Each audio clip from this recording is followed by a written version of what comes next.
So which shine is this? Get into the cage in the middle. Oh, and you didn't use the speedrunning technique of getting up from the bottom. I don't think I do. How disappointing. You call yourself a Super Mario Sunshine master. Yes. Yes, I do. There's still time for you to do it the unintended way and clip up through the bottom.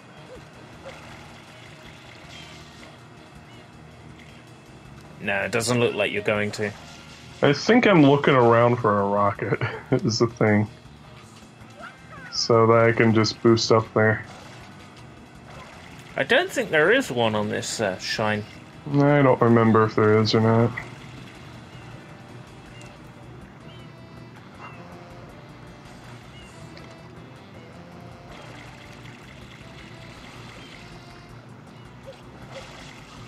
This is one pretty level. The water effects and the heat wiggle.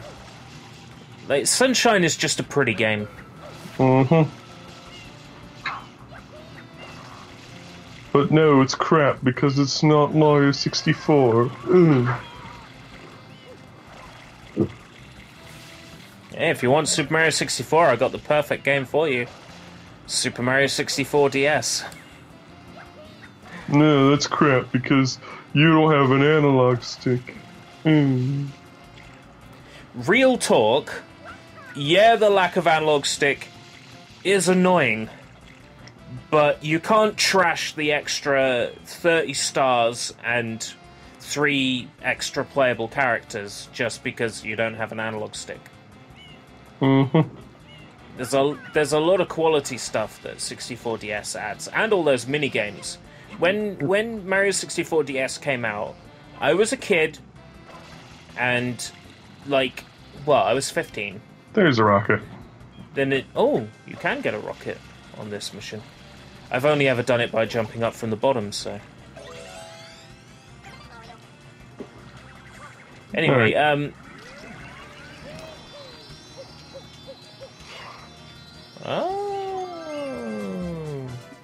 So you were saying, as a kid, getting a Nintendo DS from Asia, imported from Asia, because it was cheaper than waiting the extra year, because it was delayed in the UK, the Nintendo DS. It wasn't out until the following year, and we had it for Christmas here by buying it from Asia. Getting the Nintendo DS as a 15-year-old kid, blasting through Super Mario 64 DS.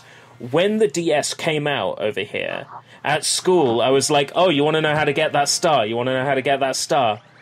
I can tell you exactly what you need to do. I could show you. I had the whole game mapped out. It was the only time I was ever cool at school. Well, that and the one time in primary school when I had Mew in Pokemon Red and Blue because I had a Game Shark. I've always been oddly popular. I'm not the cool kid, but I am the interesting one, as I can put it, I guess. Like, I'd have a Mohawk, and it would be very tall. This does not match with the image of you I have in my head. I know. Short hair, fedora, hipster scarf. How dare you insult me such a way? Okay. 1940s gangster outfit. There we go. You see? Here's the score. We're going to rob the piantas. So yeah, So you had a Mohawk, you were interesting to talk to. Yeah, basically, no! Ah! Anyways, I don't just talk much because I hate small talk. Me too. That's why we have dead air. Yeah. Then, so my vocal cords will give out if I keep talking for 2 hours straight. And it was your idea to start a commentary channel. Hey, I had all this footage sitting around, so...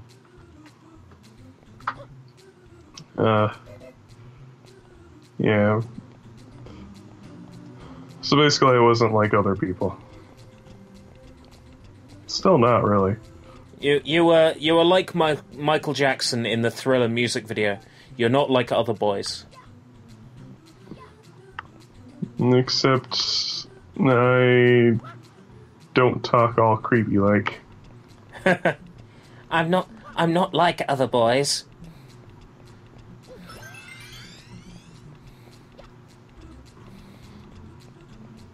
And I only wish I had moonwalking powers like him.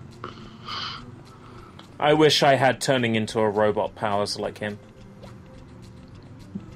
You don't wish to turn into a flying space car, though? Well, I'm assuming that if I can turn into a robot, I can turn into a space car, because a space car would be less effort than turning into a robot. Well, you know what they say about assume.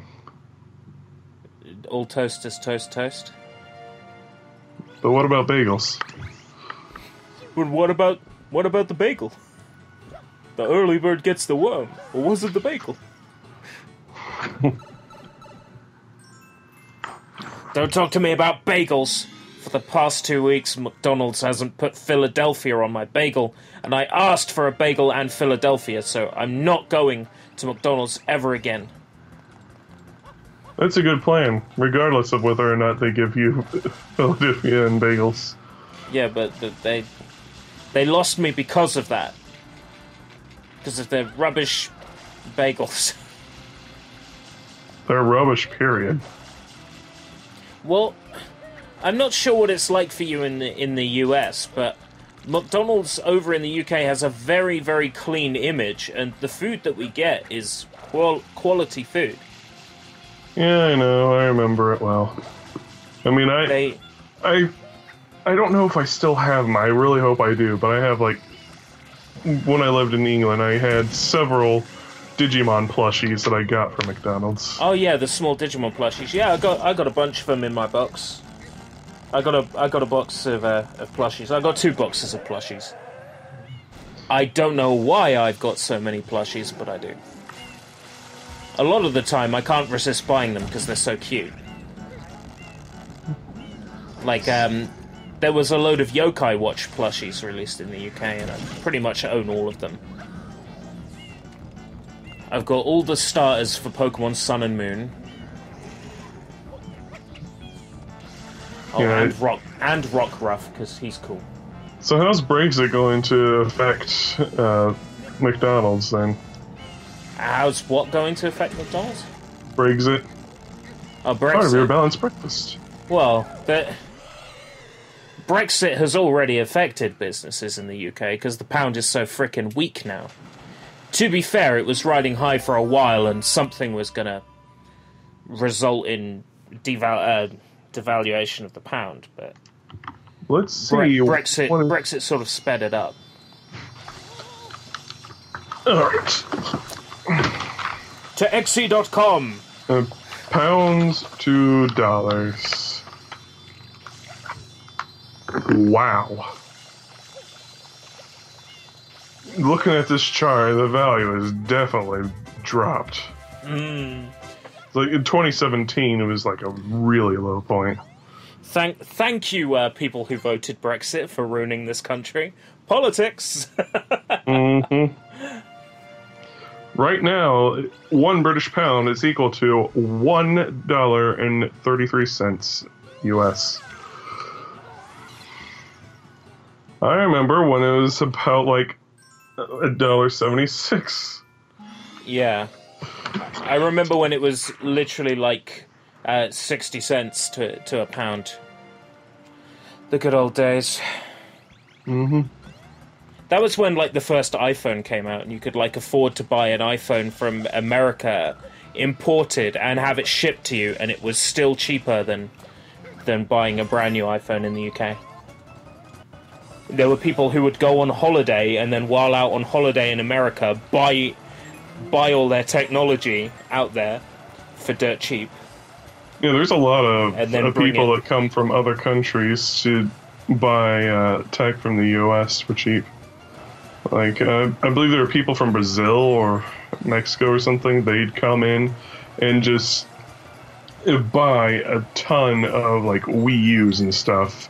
Because if you wanted to get a Wii U in wherever it was, it'd cost, like, 3 times the price. Oh, yeah. The tax in Brazil has always been bad for video games. I remember the PlayStation 3 being close to $1,000 equivalent. When it came out in Brazil. That was the official price in Brazil, was close to $1,000 US. Then again, $599 US was a ridiculous price to begin with. Mm-hmm. $599 US?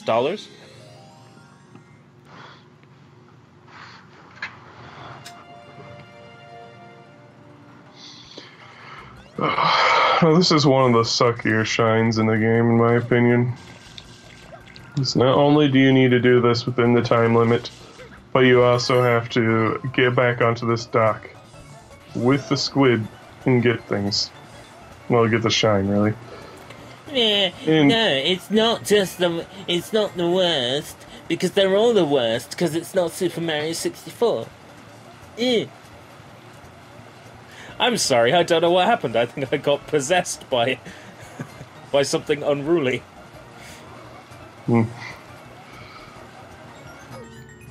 So if you see here, if you bunk on anything, you die.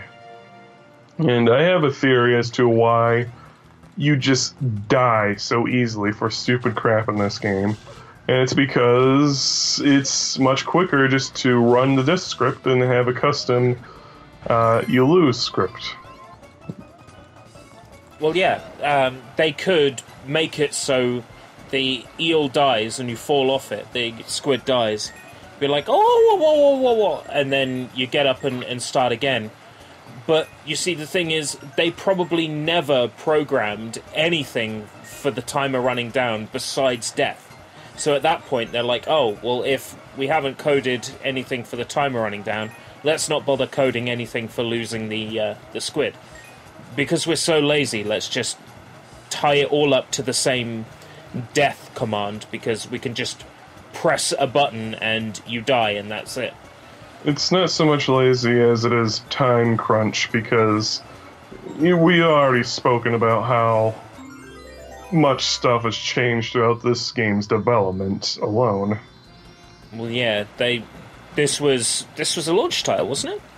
No, it was going to be, but it kept being pushed back, I think, 2 years. Oh man, you got the shine and you. That's all right. You've respawned using the power of video editing, and by editing I mean pausing the recording on your DVD recorder. Mm-hmm.